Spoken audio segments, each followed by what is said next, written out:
Salut à tous, on se retrouve aujourd'hui pour parler du FC Barcelone en ce mardi 16 décembre et on commence directement avec le programme de l'équipe.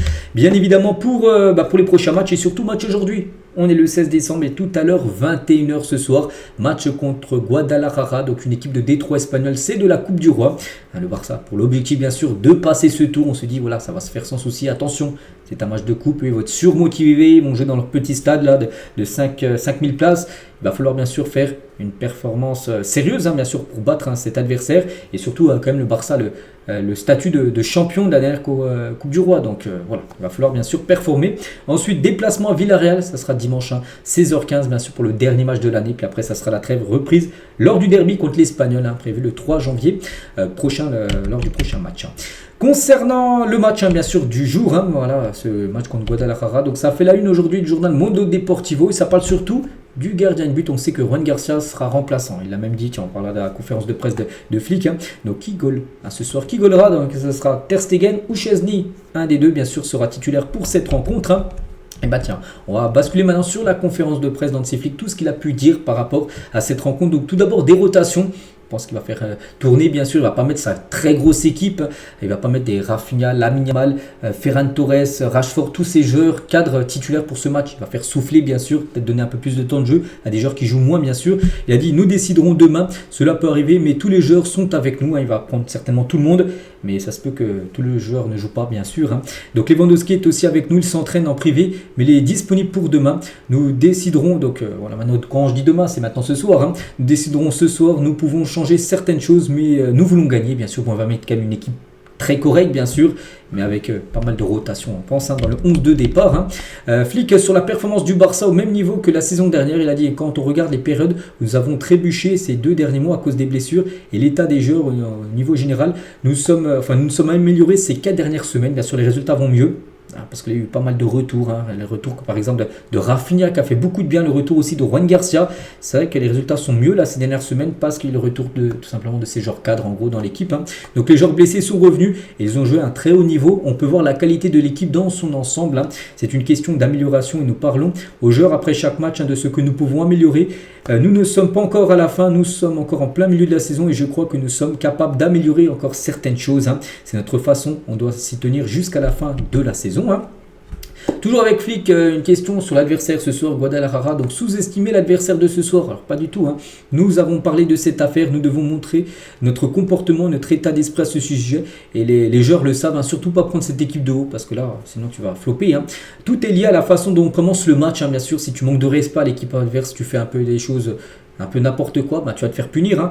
Voilà, c'est tout comment tu vas commencer le match. Tu mets une grosse intensité comme si c'était par exemple, peu importe l'équipe, une équipe de Liga en face. Et voilà, il faut jouer la même manière en gros. Pour moi, c'est fondamental pour le jeu. Nous voulons comprendre ce qui se passe dans le match. Nous avons affronté Barbastro la saison dernière. Je pense que nous avons montré notre état d'esprit lors de ce match. C'est ce qu'on veut faire ce soir contre Barbastro. Je crois que le Barça s'est imposé 4-0 lors du premier tour de Coupe du Roi la saison dernière contre une Détroit également. Donc voilà, il veut le même rendement de son équipe, bien sûr, gagner avec beaucoup de buts et surtout bien jouer, bien sûr, ne pas manquer de respect à l'adversaire. Les problèmes du Real Madrid avec les arbitres. Une question, les arbitres sont une partie importante de ce match et sans eux, nous ne pouvons pas jouer. Parfois, nous croyons qu'ils peuvent faire mieux, mais ils font aussi un travail incroyable parce que là, en gros, il a été questionné par rapport, bien sûr, au Real Madrid qui s'est encore plaint de l'arbitrage lors des derniers matchs. Donc voilà, lui il dit qu'il se focus bien sûr sur lui et que les arbitres font de leur mieux, tout simplement chaque week-end. Marc Casado à l'arrière droit.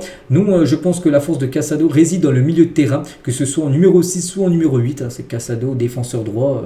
C'est peut-être pas son. Oui, peut-être pour dépanner un match, vraiment, voilà, rapidement, mais. Jouer toute une saison défenseur droit, non.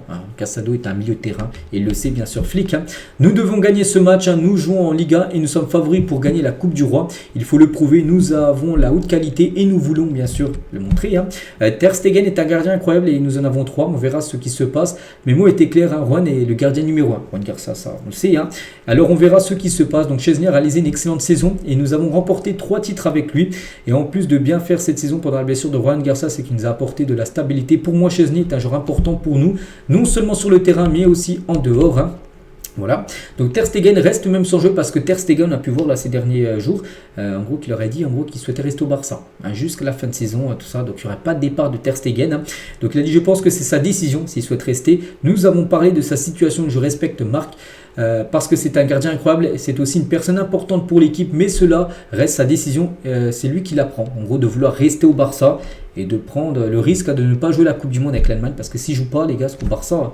Le numéro 1 c'est Juan Garcia, donc on se dit que Ter Stegen va très peu jouer, voire pas du tout. En tout cas, le gardien allemand souhaite rester du côté du FC Barcelone.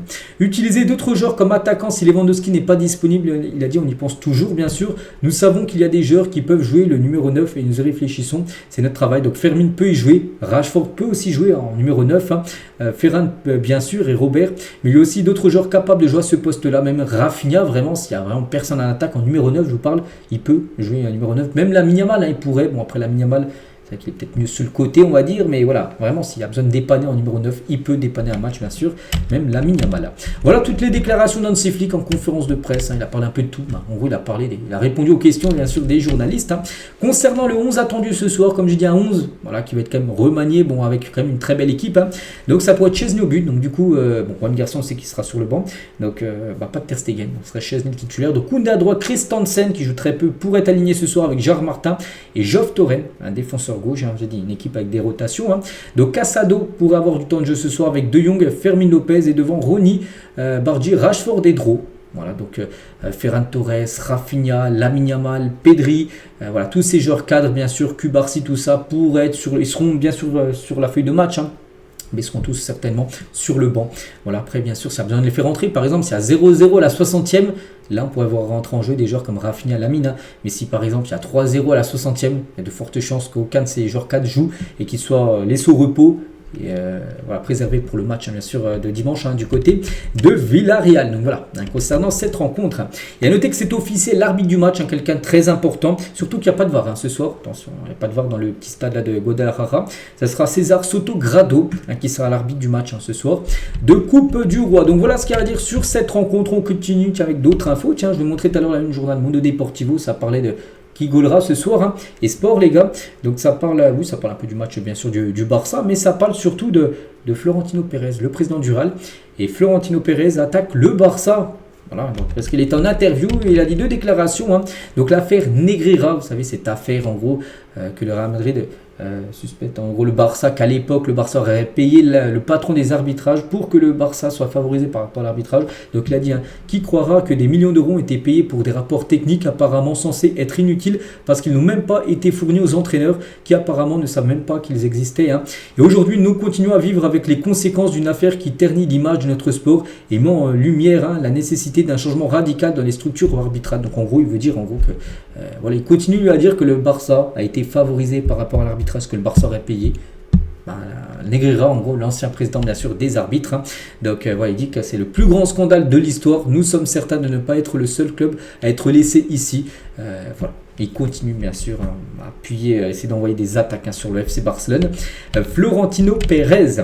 Bref, on continue, on va parler des 10 dernières années de Liga, et au bout de la moitié de saison, parce que là il n'y a plus de match, enfin il reste encore un match, oui c'est contre Villarreal, mais regardez, par exemple la première position, et saison dernière les gars, on peut voir qu'il y avait 38 points, donc le Barça était 3e au même moment de la saison dernière, que là le Barça est premier, alors chaque année combien de points, il y a des saisons meilleures, par exemple là le Barça avait eu 50 points, à noter que là le Barça a joué 17 matchs, là en 2022-2023 50 points, il y a 19 matchs. Donc il y a 2 matchs de plus, donc potentiellement tu peux prendre 6 points de plus.